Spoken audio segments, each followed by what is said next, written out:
Let's do this. Yeah, let's do it. All right. Well, Max, thank you for coming here. Obviously, it's great that you're here and that we're having this conversation. Hell yeah. As entrepreneurs, we know that, the entrepreneur world, there's ups and downs of everything. But before we experience the ups and downs, we kind of have to have a plan of action.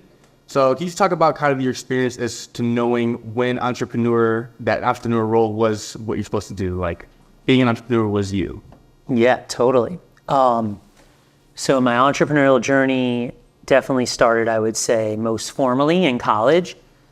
I went to university at Buffalo, so originally from New York, went to SUNY Buffalo. There was a super awesome business plan competition that you would get like a huge Price is Right style check if you ended up winning it. And I kind of became addicted to entering that competition. Entered it 3 different times, once as a sophomore, once as a junior. And at that point, I was trying to build like basically the Uber before Uber existed. It was called University Green Transportation. It was like a hybrid taxi service for university populations to get around to like the most popular destinations within their said campus. And yeah, basically entered it twice with that idea. Ultimately got laughed off the stage the first time, just to be very clear. The second time I made it to the finals, but didn't end up winning. But the third time was the charm. It was the year after graduating college, where I had a video conferencing software company and was lucky enough to win $10,000 in that competition to then go ahead and bootstrap that company. And then 3.5 years later, ultimately it was an incredible ride.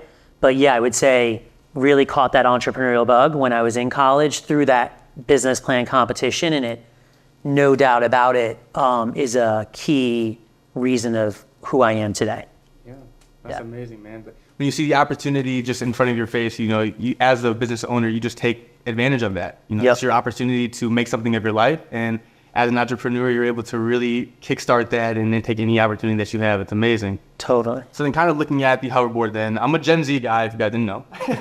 Gen Z guy, so the hoverboard was huge. Millennial, if you didn't know. We're combining the cultures, combining them, right? Exactly. So the hoverboard was a super big thing in my generation. I mean, from my friends to their grandma to the moms, like everybody was riding on a hoverboard. So kind of just talking about that experience, how did you know that the hoverboard was the direction that you wanted to head after that experience you had in college? Yeah. So I was working on this company called Vonvo.com. Really clever name. Convo is short for conversation. The V is for video conversation. It was kind of like Zoom meets Kickstarter, if you're familiar with both of those two platforms. And I was working on it for 3.5 years and put my blood, sweat, and tears into that baby of mine. But unfortunately, it just wasn't growing at the rate that I was hoping it would after 3.5 years. So at that point, like most of us, entrepreneurs have to do, we had to bury that idea in the graveyard and move on to something new. I had 2 buddies of mine, one of whom was a buddy of mine from college, who had said, hey, Max, why don't you come and join our tech accessories business? It was called Funky Tree. And he was one of my close friends in college who I was doing some of that hybrid taxi stuff with. I saw that they had like built like $1 million business, $2 million business. It was like growing in the right direction. And it was just like fashionista style tech accessories, like, cell phone chargers, cell phone cases, but like in bedazzled style looks and feels and designs. And so they had just gone back from a trip to China. They were like, Max, we have this like incredible new product that we discovered over there. Why don't you come over and check it out? And I was getting ready to basically bury Vonvo in the graveyard. And I put my feet on the hoverboard device, and similar to the same emotional experience they had when they put their feet on the device, I was like, holy shit, this is the coolest thing since sliced bread. And I was like, yeah, like let's bury Vonvo in the graveyard and let's move on and let's try something new here. So I basically moved in with my 2 buddies in Queens, New York, in Bayside, for any New Yorkers here. And basically like that product just very vividly in my mind just felt like a very much so winning style product. And given that they had this pre-existing tech accessories business, they needed help with that. And they were 2 buddies of mine, and we were going to be living together, and then we're going to bring this hoverboard device to market, which no one in the world knew what it was at that time. We're talking like, October, November 2014. I was like, yeah, let's do it. So I moved in with them, and help them start building their business. And yeah, I'll let you guide the way with some more questions, but happy to peel open that onion in whatever direction you'd like to peel it. I mean, maybe even explaining what the hoverboard really even is. I don't know if everybody in here knows what the hoverboard is. Who here knows what a hoverboard was? Show of hands. Everyone? Okay, everyone knows. Perfect. Look at that. There we go. Yeah, you got it. That's all right. I got you. See my first rodeo. Yeah, right.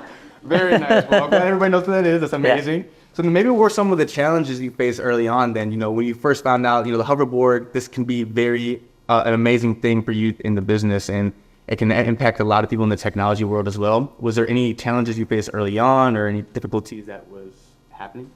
Yeah, totally. So the big challenge that we faced up front with the business, and we kind of got kicked in the you-know-what pretty quickly with this problem was, we launched our business with about 36 hoverboards in stock.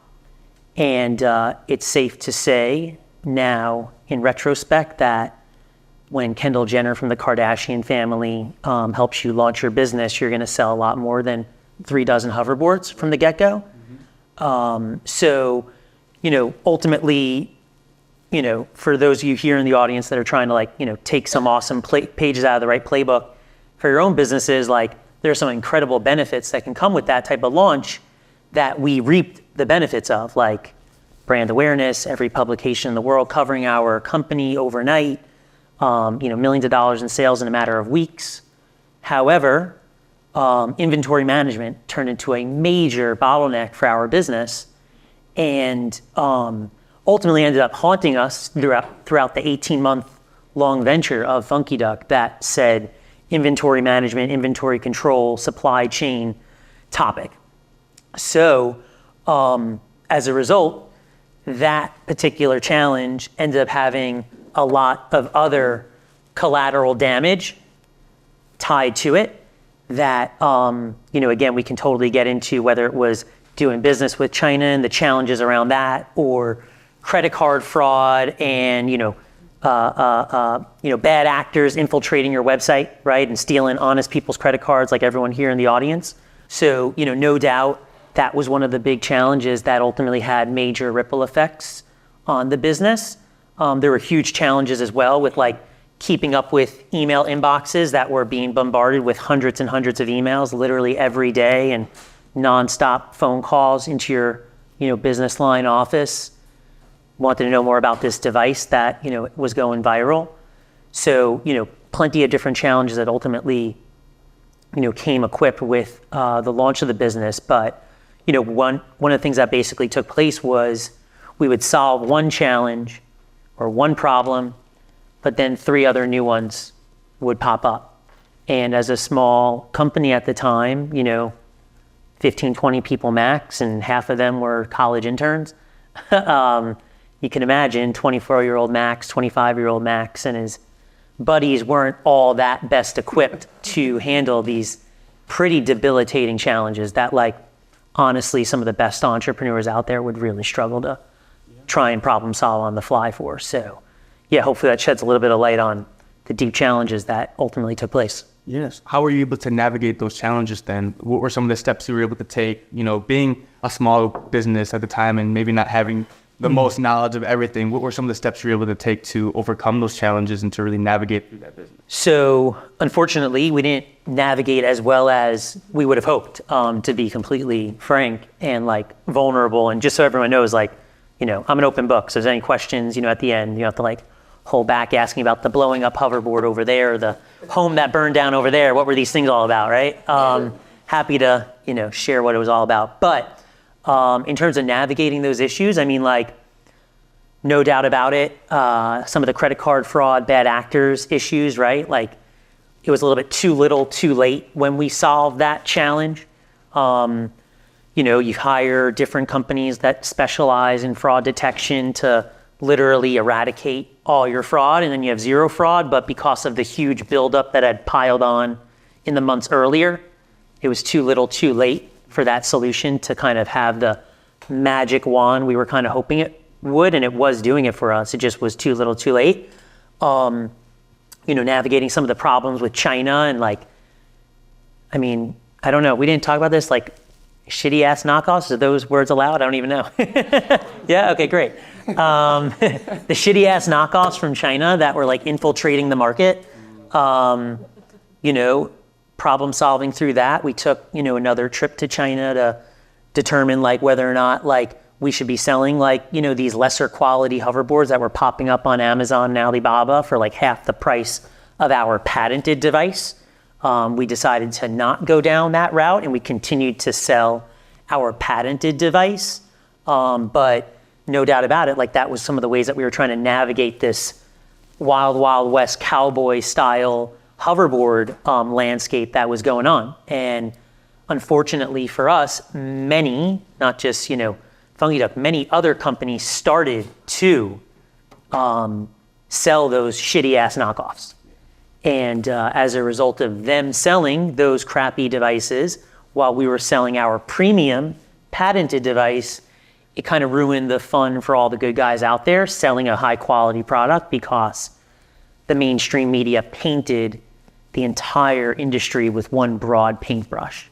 So since all the devices looked identical, they weren't doing the due diligence, XYZ reporters on like where these might have been coming from or whatnot. They were just like, all hoverboards are bad because, you know, Joe Smith over here is breaking his elbow falling off a hoverboard, and then Mike Tyson is going viral with him falling off and breaking his back on a hoverboard, and then, you know, little Johnny left his hoverboard plugged into his outlet for too long, it overheated the battery, and then his home burned down. So like all of that cluster, you know what, of negative bad news, like I said, kind of ruined the fun. So we tried navigating ourselves around some of those issues that I just brought up, but, you know, it was a little bit too little too late / really, really challenging problems to just solve all at once in an 18-month time frame. So hopefully that helps shed a little bit of light for everyone here. Yeah. I mean, it definitely seems like you ran into a lot of roadblocks early on and kind of just throughout the whole entire process. I mean, from the knockoffs to then, you know, little Johnny leaving it like too long, right? Yeah. That's really difficult to navigate, and, you know, I've never experienced anything like that myself. So for you to be able to kind of have that experience and to gauge how to navigate the best you can, showed a lot of like a light to your character, which is amazing. Of course. Appreciate it. I'm all about falling forward. So like when you fail, you got to fail the best that you possibly can. Totally. So maybe if you can shed some light on kind of the peaks and valleys that you dealt with, you know, aside from the knockoffs and all that with the PhunkeeDuck. Yeah.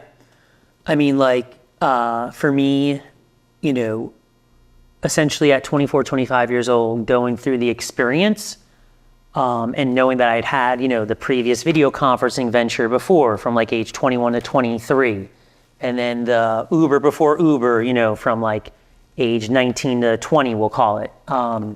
Having like those experiences before the hoverboard, for me, really just like had kind of a light bulb go off in my head where I was just like, holy shit, like I've got to share this story with others, because people like in 1909 like might get some value out of hearing a story like this because of the, you know, dozens and dozens and dozens of lessons learned that can come from a story like this, both the positive and the negative. So, you know, we went through these crazy peaks and valleys through that venture, but like at the end of it, when I decided to, you know, leave the company, I kind of said to myself, like, holy crap, there are just so many insights from this story that, you know, can have meaningful impact on other aspiring entrepreneurs, young and old. Why not share the story in a really comprehensive way so that others can benefit from it? So like, essentially I used that kind of motivation to, you know, start this media company when going viral. And that, you know, media company, the mission behind it, or the pillars making up it, are all inspired by this hoverboard story.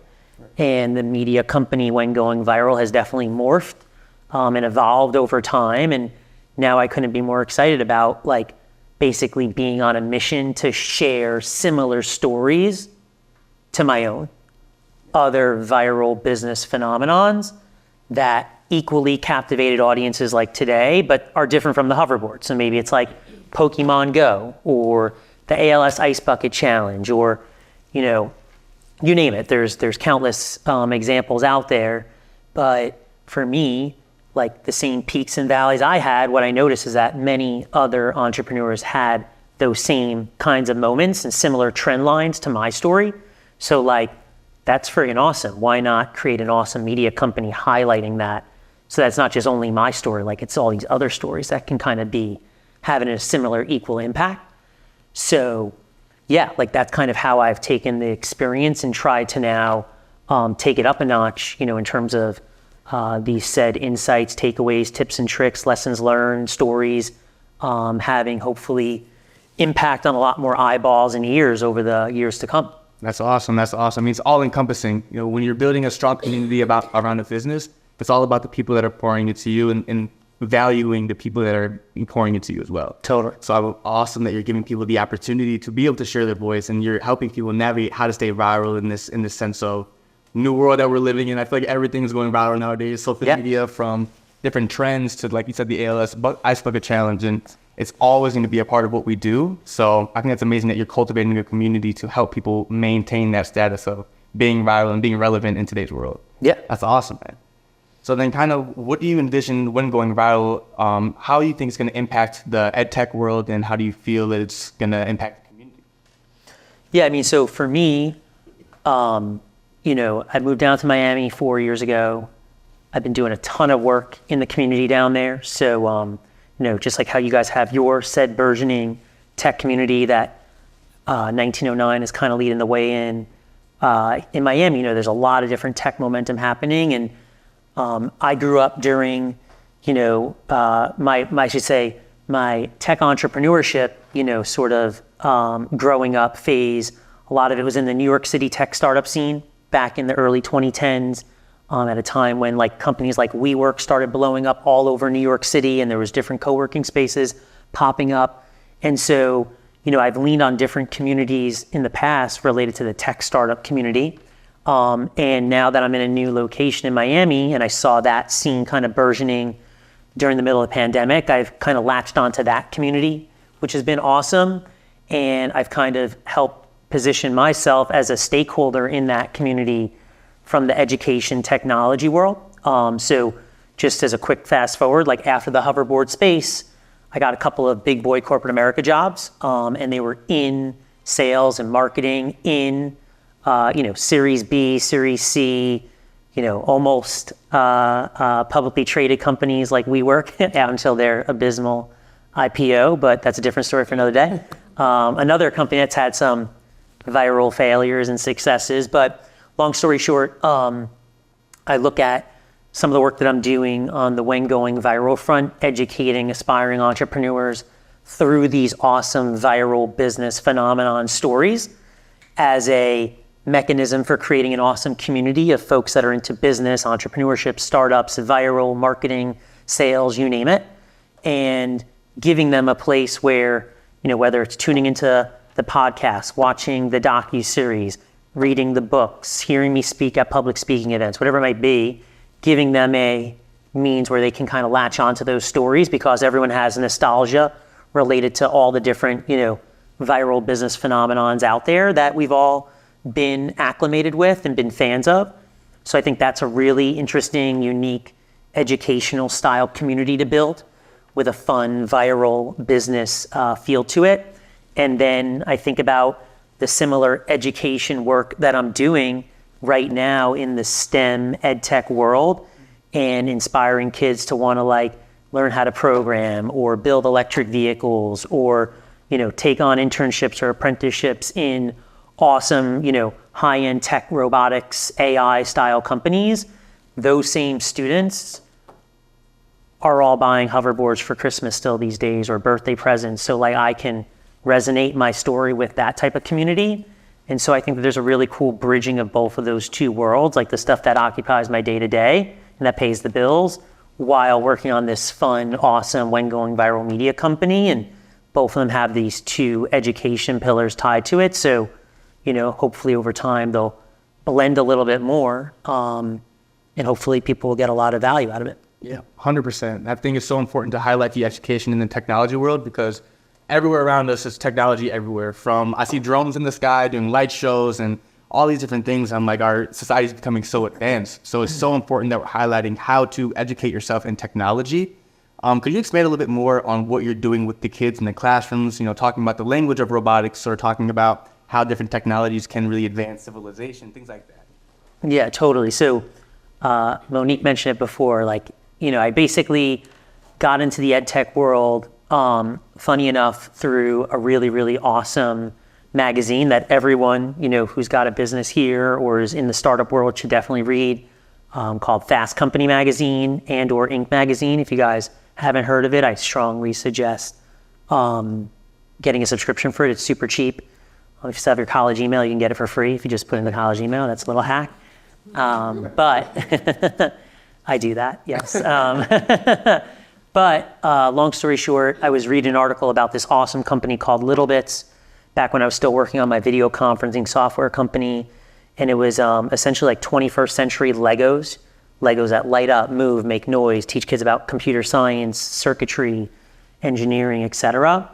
And I just found that article to be so ridiculously cool, so that after I got out of, the hoverboard space and I wanted to try and get a big boy job and see what that was like, I applied for that role at that company. It was totally a role way over my head.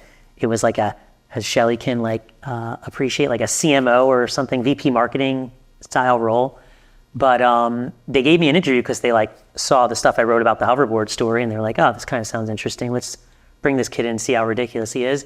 They were basically you're grossly underqualified for this role, but we really like your story, so we'd love to give you a shot. And so, yeah, basically that was my journey into ed tech, so it's clear.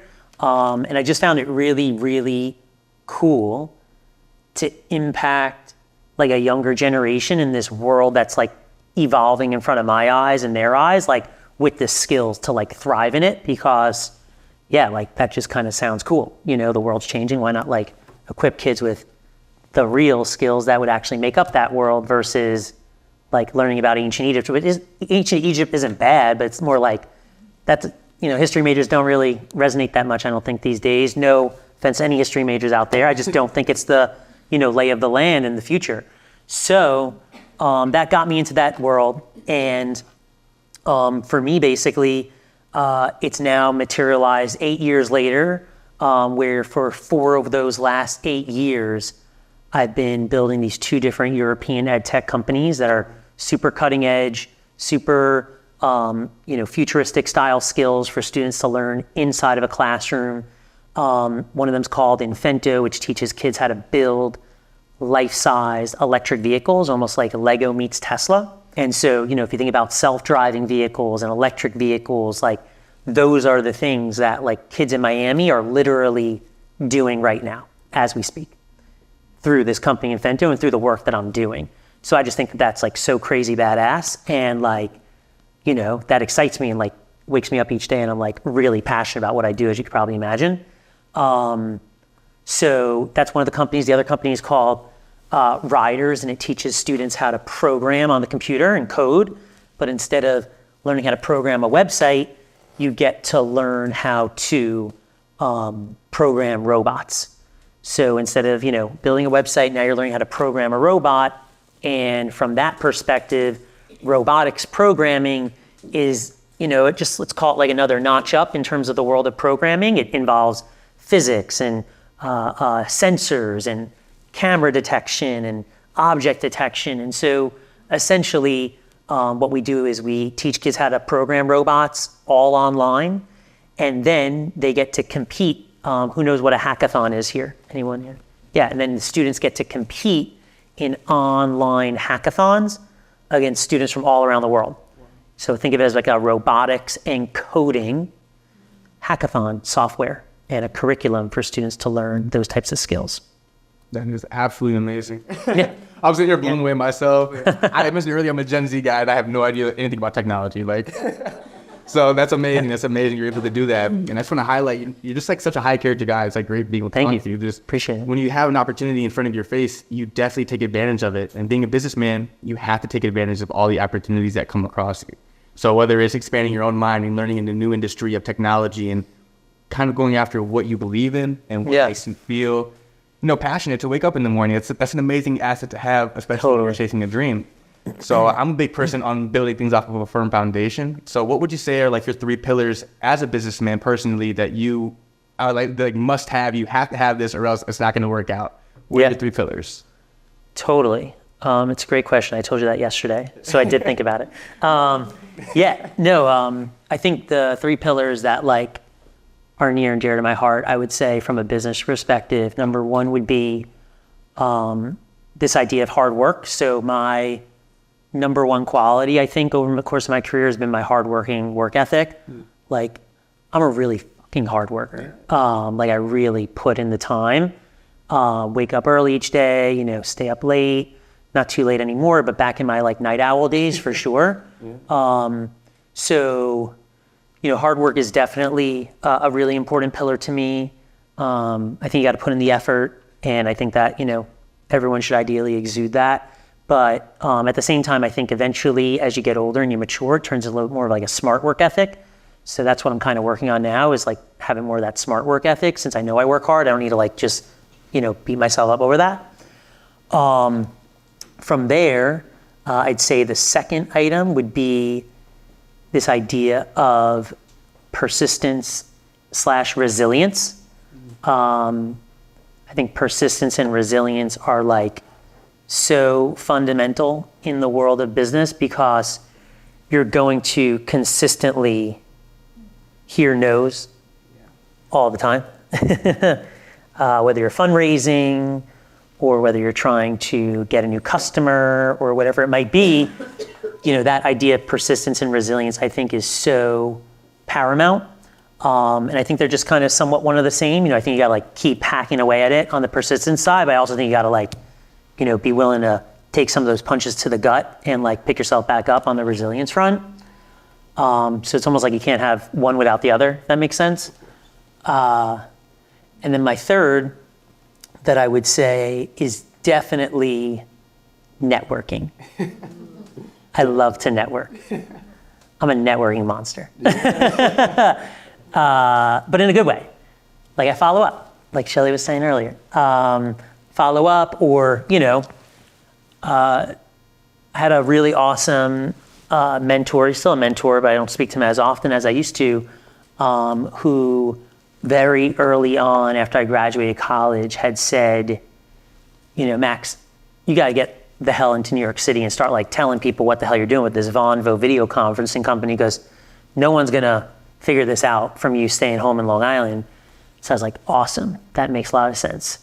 And then he gave me this awesome website that should exist here in South Florida if anyone wants to do it. It's called Gary's Guide. Someone should create it. It's basically like the networking, maybe you know it, Jay, Gary's Guide. See, some people don't even know it. It's the best networking advice tool ever.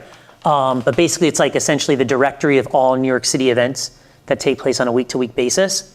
And so I would literally go into the city, you know, 2 to 3 times a week, because in New York City, every night of the week, there were different networking events going on. And, you know, from that point on, and trust me, like I had some pretty, you know, crappy experiences. I remember like approaching this guy, David Tish. He like started Techstars, and like I like tried to introduce myself like in this like 21-year-old Max, and like got completely shut down.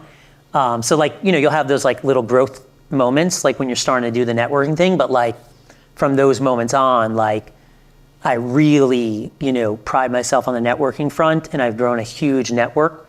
Things like the Hoverboard saga, you know, help grow that network even more dramatically. So, you know, long story short, like those I'd say would be the 3 pillars. Like, you got the hard work, which just drives you forward. You got the persistence and resilience, which like picks you back up when you fall down.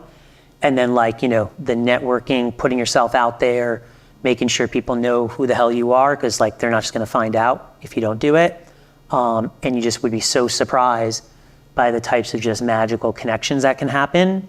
Would be those pillars that I think kind of inherent in my DNA. Yeah, definitely. And those hold to be true. You know, it's constant from the time you graduated college, you know, with the first getting off with, well, what you did with, what was it called again? My bad, I forget. When you did the contest. Oh, yeah, it was called the Panache competition. Panache competition. Yeah. Even from there, where, you know, it's kind of the opportunity was there, and you kind of understood that being an entrepreneur is for you, and it's hardworking, it's dedication, and it's also being able to connect with people building your community, understanding the people around you are everything, and also kind of taking the punches and rolling with the punches as you experienced with PhunkeeDuck and you know the hoverboards blowing up. Those things have remained constant throughout your life, and these 3 pillars are something that really holds true to you. So I just want to highlight that it's super important to have these things that you can base yourself off and your business off of in order to be successful. I think that's a huge thing. Yeah. But also staying on like the topic of connections and mentors and things like that, I know that she did get to work with a couple of notable names. We worked with the NBA champ Udonis Haslem, which is awesome. You've also worked with the Mayor Francis Suarez as well down in Miami. Yep. Do you mind touching on a little bit of that? Yeah, totally. So I've been lucky enough with some of that networking and community building I've been doing in Miami to basically, you know, meet some awesome people. And it was essentially, there's a huge conference in Miami. All of y'all should try and attend it this coming year. It's in April. It's called Emerge Americas, and it's in the Miami Beach Convention Center. Excuse me. And very, very simply, I'd met some people from Mayor Suarez's economic development team. It's called Venture Miami at that conference, and had told them a little bit about what I was doing with the schools. And they were like, you know, blown away by how impactful that concept could be. And then they saw it in person. They're like, wow, this is really, really cool. And so they were generous enough to like give us a grant last school year, and I expect this school year as well to be able to basically impact hundreds of students throughout the Miami-Dade County public school system with this Riders software. And that's been like hugely beneficial because, you know, long story short, you get to start telling people that you're working with Mayor Francis Suarez, and then all of a sudden, some other popular people learn about what you're doing, such as Udonis Haslem, who's like, you know, one of the most famous Miami residents in Miami. He grew up in Miami, went to Miami public school systems, University of Florida graduate, and then he got into the NBA and played for the Miami Heat for, I think, 18 to 20 years. Don't quote me, but something like that. And he was on the LeBron James winning championship teams, Dwayne Wade championship winning teams. He retired 2 years ago. When his team learned about what I was doing with Mayor Suarez, they were like, holy crap, can we get involved in that? Yeah, of course. And they similarly created an awesome grant to help impact many, many more students through this Riders program. And again, similarly are helping me now grow that to more and more students in Miami and hopefully elsewhere here soon in South Florida, because, you know, the results / impact definitely speak for itself. The students are coming out of these programs with skills in coding, AI, computer science, robotics, electric vehicles, autonomous self-driving vehicles, and like, you know, they're doing this at like very, very economical costs, like of like $40 a student. You know, like if you're going to give, you know, child from lower income neighborhood an opportunity to like learn these types of skills for $40-50, like that's pretty badass value that you're getting for your money. So, yeah, I've been really, really thankful and grateful of them taking a liking to what I'm doing, to be able to now expand it to places like Indiana, you know, Texas. So we have some really, really great stuff happening, and those have been 2 amazing figures in Miami that have helped bring some of that magic about. Yeah, definitely. I mean, really starting to blossom. I mean, the more you talk to people about what you care about in the EdTech community, it definitely shows what impact you can make and how you can really change a lot of lives, which is amazing. So the kind of another question I just have for you, staying on the topic of like relationships and things like that. What do you look for in a partnership or relationship that you know would benefit you moving forward within your business, or even spreading awareness on the EdTech community? Yeah, great question. So I think some of the things I look for in a partnership would definitely be centered around aligned or like-minded values, we'll call it. I think if you're going to get into a partnership, you definitely want to know that you're mission aligned, right? Or that your values are aligned, whatever it might be. So I think that's really, really important. I think when I also look at partnerships, I like to think of them in kind of like the bigger, grander scale, you know, of things, like what type of high impact, ideally low cost, you know, style partnership, you know, is there to be had. You know, those are 2 things that are definitely really mission critical. to me, I definitely just like pride myself on like wanting to work on like, again, cool shit. Like I just like working on cool shit. And if someone likes what I'm doing and they want to work on cool shit, then let's do it together. Like why are we gonna like try and like, do hard math here or calculus stuff? Like there's nothing to think about. Let's just like do some really cool shit together and like have an awesome impact. Maybe we can make some money at the same time. Maybe we can like grow a profitable business at the same time. Maybe we can accomplish your goals. You can help me accomplish my goals and like, boom, things blossom. So, those are like the things I look for. I think, you can pretty quickly, usually I think most of the people here in this audience would agree, like any sort of business, style call, maybe future partnership style call, you can get a decent vibe pretty quickly. Like if there's some magic to be made, right? If there's like some synergy to be had, if there's, some high potential to be had. And, I think some, quick intuition to get a sense for if there's something there or not, is also a really nice, let's call it barometer or, vetting characteristic that I'll use to, see whether or not it's going to make sense, to work together. And, usually if you put yourself in the either right room or in rooms that you want to be associated with, you can try and, typically find those types of people that might resonate with what you're doing. To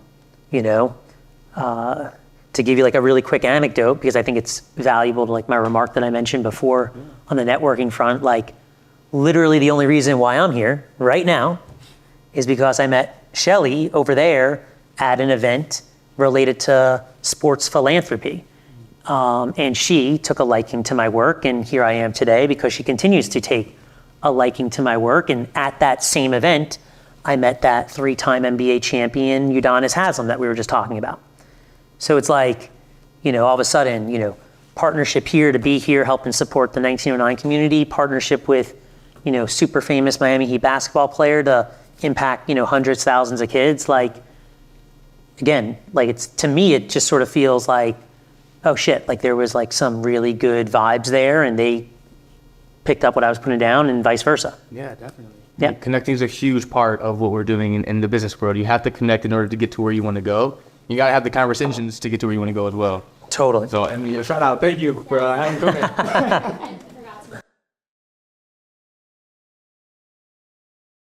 How much time we got? Yeah, I mean, definitely a bunch of late nights. Late night calls with China, right? Because they're 12 hours ahead, right? So your hour 9 a.m. is their 9 p.m., vice versa. Incomprehensible conversations, to be clear, with China oftentimes. So let's just also put that out there. What else are you noticing? A lot of like hair pulling out moments, like, holy shit, like how are we gonna like, get these hoverboards to like CNBC because they want to do a segment on us while like Wiz Khalifa and his whole, crew want, 10 hoverboards while like we have like 300 orders like on back order right now. How are we gonna like hair pulling out style, like solve those types of problems? For us, it wasn't like, it was like a lot of like crazy highs, right? Like you're getting invited to like get interviewed by Time Magazine or get interviewed on CNBC, or Modern Families like wanted to do a segment with your hoverboard in their episode. Did anyone see that segment, by the way? Let's go. Yes, Blanche. Okay. How amazing. Yeah, I mean, oh my gosh, incredible. The guy, like Phil, literally shouts out, "Did you see my PhunkeeDuck?" Like in the first 30 seconds of the episode. And that cost us $0. Like what? Free market. Yeah, insane. So really, really high, big highs. And then, a good analogy that I like to make is kind of like, well, there's so many good analogies, but like, lots of punches to the gut moments, right? Like, so our warehouse in China was lying to us about when these hoverboards would come into the States. So like, those gut-wrenching moments of like, oh, let's just make up a date. August 1st, we thought, 500 hoverboards are arriving, but only 50 show up. Or then it's like August 15th and you're told the other 450 are going to show up and none show up. And then it's August 30th and then, maybe 200 arrive. Like those are really gut-wrenching moments for sure. Or, you know, credit card company says, you're blacklisted. Huh. So we can't collect any more money. We can't have that fun anymore. You know, now we got to like go and hunt for new credit card providers, right? Like, so, you know, a lot of those really awesome highs, right? Where like, feels like we're riding high and no one can touch us. We're just the best thing since sliced bread. And then some really punch to the gut style moments of like, geez, like, what the hell are we doing here? Like, can we actually like fix these problems? Or, you know, geez, FedEx is not allowing you to ship hoverboards anymore? What? You know, like that's crazy. Then like no more hoverboard business. Can't ship them virtual hoverboards, you know? Like, so that's wild. And so, yeah, like it was equally as thrilling as it was debilitating. You know what I mean? You know, Mark Cuban wants to maybe invest in your company. I remember talking to my brother about that, like back in 2015, probably around like August timeframe, right? Because he was like trying to like make a strategic investment into the space and was hitting us up about that. And then it's like, you know, news headline comes out, you know, Mark Cuban, you know, no longer getting involved in the hoverboard space due to all those exploding batteries we were talking about before and like the nuttiness of the industry. So yeah, there was just like it was really, really wild and crazy, you know, and hence why I'm up here talking about how exhilarating this ride was. You know what I mean? Like it's incredible to like share these kinds of insights. And so I appreciate the question so much because like, yeah, like this is real. And so if you're going to be like trying to go down the, you know, lane of building a viral business for any one of y'all here in the audience doing a company and you think that there's a viral coefficient that you can take advantage of, like be really mindful of that and make sure that you're well prepared for that specific moment or time frame because you may only get it once for one. More likely than not, it's not going to happen, right? Because, you know, there's only certain reasons why certain things go viral, which happy to chat about if anyone has questions. But, you know, the reason why I started When Going Viral is because if entrepreneurs don't take the right measures around planning, you know, before hoping and wishing and dreaming that their business goes viral, you can jeopardize your entire business if you're not ready for that, which is what I experience. And hence, when going viral sometimes really sucks. Yeah, great question. So, you know, to your three factors, I think you just nailed one of them. I think timing is absolutely, you know, a part of that formula. You know, it's not always the right time to, you know, start Uber, right? A viral business phenomenon. And it's also not always the right time to, you know, start a hoverboard business because, you know, if you're in 2015 and everyone bans your device, right, all of a sudden the viral awesomeness kind of dissipates, right? So timing would definitely be one of them. I think, you know, businesses, if you're speaking to specifically businesses, I think in your question, you know, you've got to have a good product, right? Like that's got to be two. People aren't going to get like excited about wanting to tell their friends and their family members and those family members tell their friends and their family members if you don't have a good product, right? Like the only reason why Kendall Jenner and Bieber and Wiz Khalifa and Chris Brown and Jamie Foxx and, you know, you name it, were promoting PhunkeeDuck, aside from it being like a super badass, awesome product, was it was also a super sick experience using that device. If you took one of the crappy ass knockoffs from China and you put it on their feet, they would have noticed the difference pretty quickly that like, oh, that like gyroscope in like the board is clearly not the same as PhunkeeDuck's like patented device. You feel me? So like it was a really smooth sailing experience, our device, plus it was a crazy, sexy, cool product. And, you know, so that would be like number two, like you got to have a really good product. And I don't think some of the crappier devices would have necessarily had as much sticking point with some of those awesome celebrities had they known, you know, the differences at that time.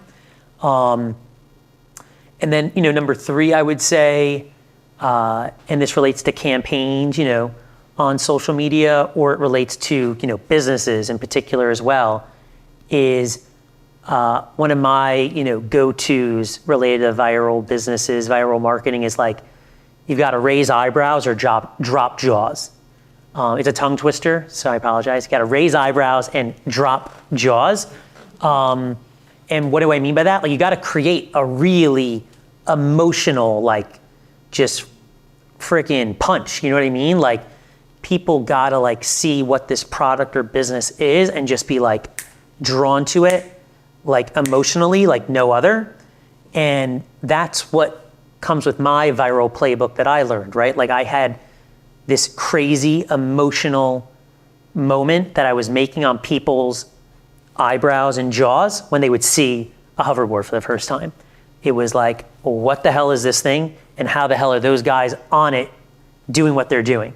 You know, and that was literally all of your reactions when you saw a hoverboard in 2015 for the first time.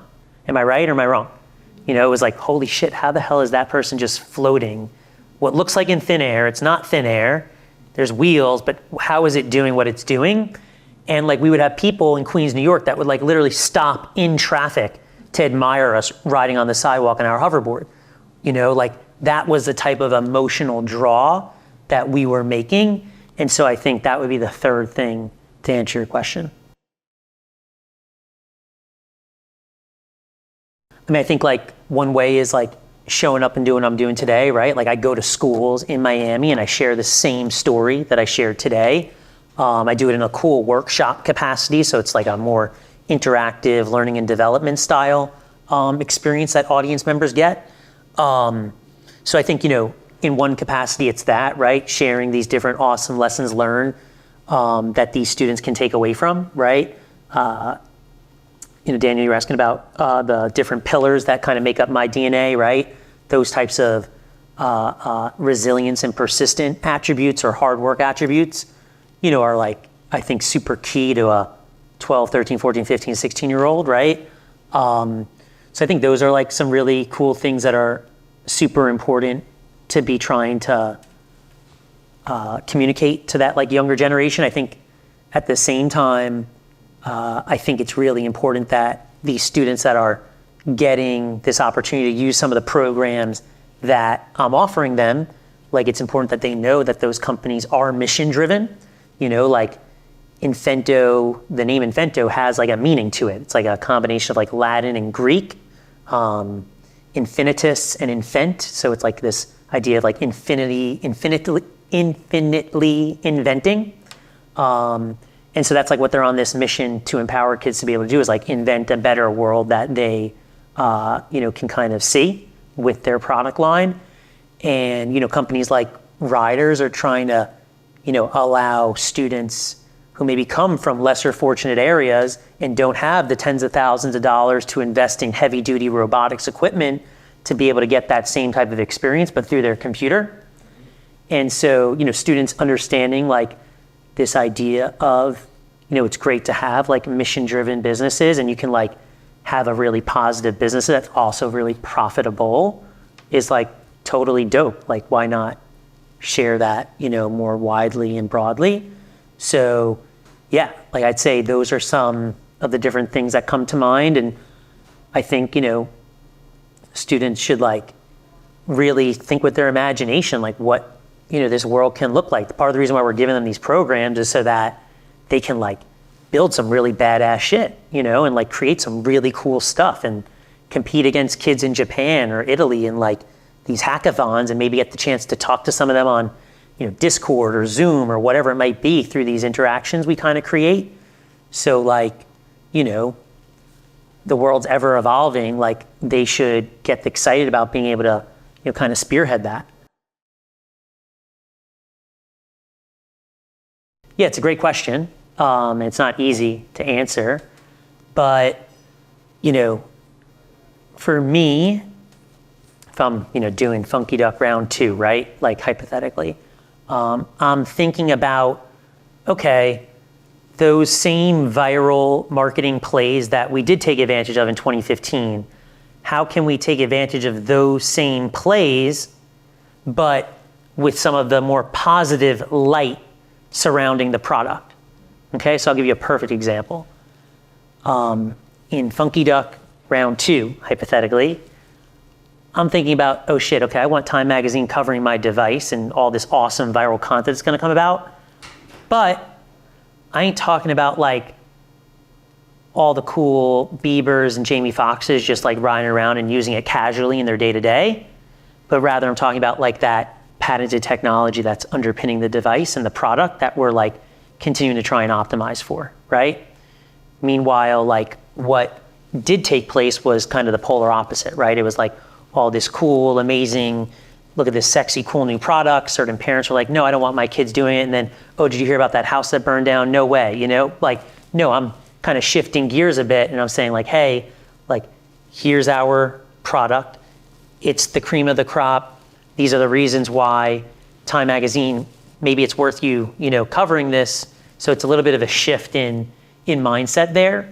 And I think, you know, as you're continuing to build out more and more of the product, right? Like new features pop up, new ideas pop up, and, you know, catering to maybe those different ideas that, you know, for instance, like while maybe certain companies are building the cool flashy wheels on the side of the device, right?